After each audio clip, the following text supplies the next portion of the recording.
Imagine nyo, 6.7 trillion.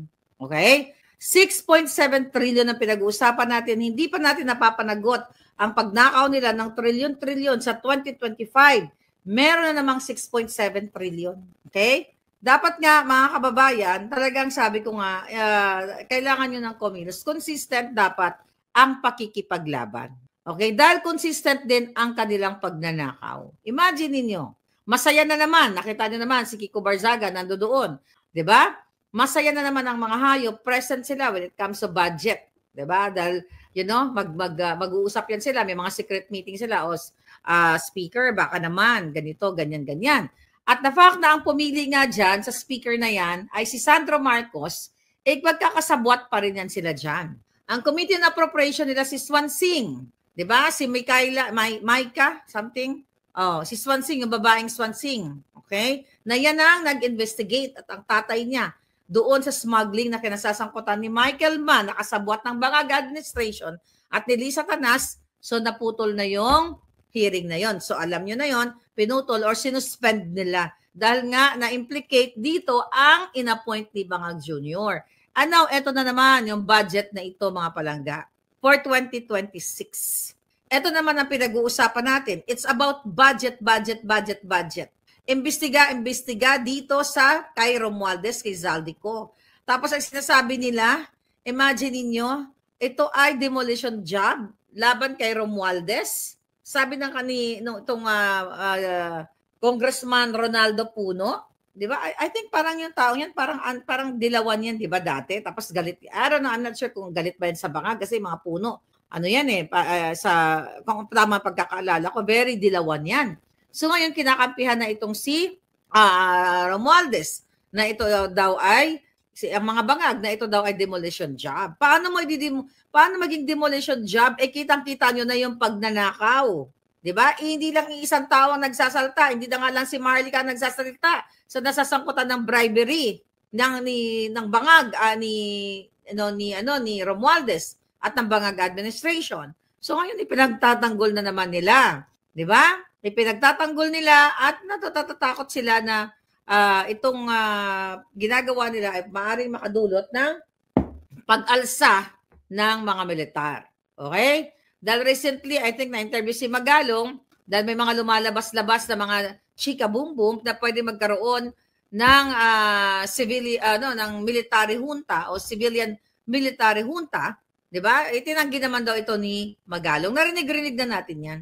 Alam nyo, ito kasi mga dilawan, mga pinklawan na yan, meron silang galit sa kay Marcos. Yun nga lang, ito yung sinasabi ko, wala silang consistency. Dahil ayaw nila kay Sara Duterte, yung galit nila, pinigil muna nila kay Bangag. Kailangan nila munang tiisin yung pagdanakaw ng trilyon-trilyon. Di ba?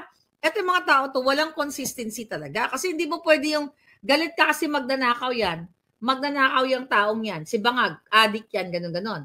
Tapos, yung elected official, yung successor na si Sara Duterte, na dapat naman talaga, dahil yun na nakaslagay sa batas, ako sakaling mamatay si Bangag o kung ano man, ma-overdose sa kanyang kabangagan, si Sara.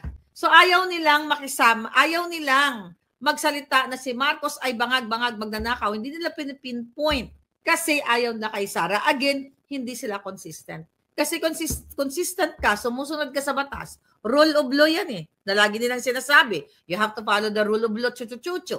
Pina-follow ba nila ang kanilang konsensya, ang kanilang puso, na yung hayop na Marcos na yan, Bangag, Romualdez na yan, Zaldico na yan, sila magkakasabwat, ay talagang ninanakaw nila ang pera, nakatayong sa mga anak nilang mga papapangit na mga mukhang tae ang pagbumuka, na nag-reflex na mga Hermes, nagsasalita, ito mga artista, mga pinklawan, mga kaparian, mga ganyan-ganyan, kakampi ng mga Bangag, ng mga dilawan. Pero, ayaw nilang tumbukin si Marcos ng diretso. Kasi galit sila kay Sara. So, ikukunik ko, ako kasi, I really don't care kung si Sara o mag-military junta.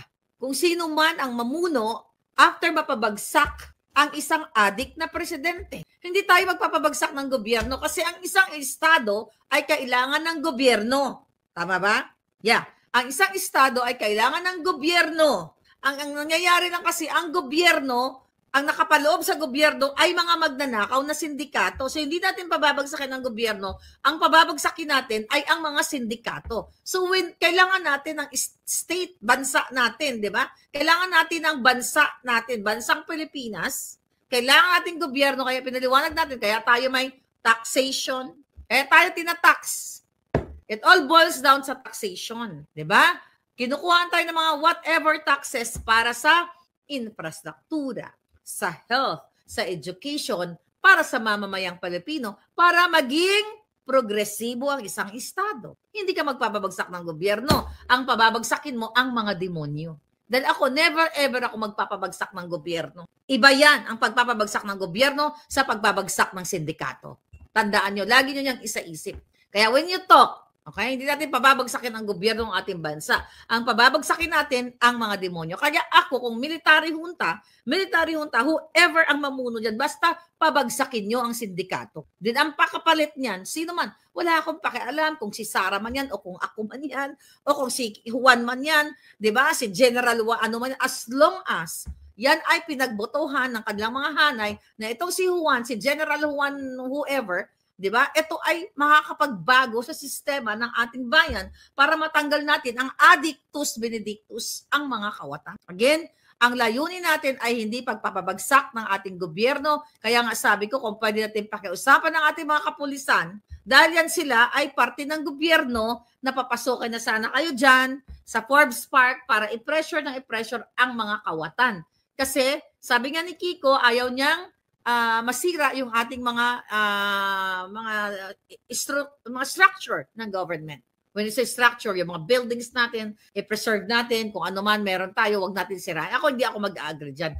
Ang sisirain natin, o mga sira na sila actually, ang pababagsakin natin, ang isang sindikato ni Marcos Jr., hindi ang gobyerno. Kasi kailangan natin ng gobyerno eh. Kailangan natin ng mga serbisyo ng gobyerno. Yun nga lang, dinanakaw ng mga demonyo. Kaya sila ang pababagsakin natin. Sila ang ilibing natin sa limot o ilibing natin sa kumunoy, yung mga hinayupak na yan na mga crocodile. Kayong mga kapulisan, kayong mga AFP, hindi nyo naman pababagsakin ang gobyerno. Ang pababagsakin nyo ang sindikato. Kasi duty nyo yan. This is very compelling reason. May iba pa ba? Ano pa ba ang compelling? Hindi pa ba compelling ang ninanakaw ang pera ng bayan? Hindi pa ba compelling na nakita nyo si Bangag Jr. ay sumisingot, puro pulburon? Hindi pa ba compelling ang smuggling ni Lisa Tanas at ni Bangag? Hindi pa ba compelling AFP? Alam ninyo na may item dyan. Sinabi ni Inday Sara na kayo, yung iba sa inyo na mga tiwali, ay nakipagsabuatan kay Marcos Jr., kay Teddy Boy Locsin Jr., kay Bonjing Rimulya as DOJ before, kay Lisa Tanas para kidnapin ang dalawang minor de edad sa Turkey na anak ni Sheena na ngayon ay mayroong what do you call it? Protected ngayon ng Belgium base sa visa ng asylum visa. Yeah?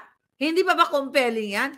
Ako wala akong pakialam kung anong pangalan ang lumusot dyan. Kung si Sara man yan, di ba? Yan kasi ang problema ng mga pinklawan, may mga vested interest kayo, mga yawa mo. Ang gusto nyo, ang paupuin yung gusto nyo kahit hindi elected.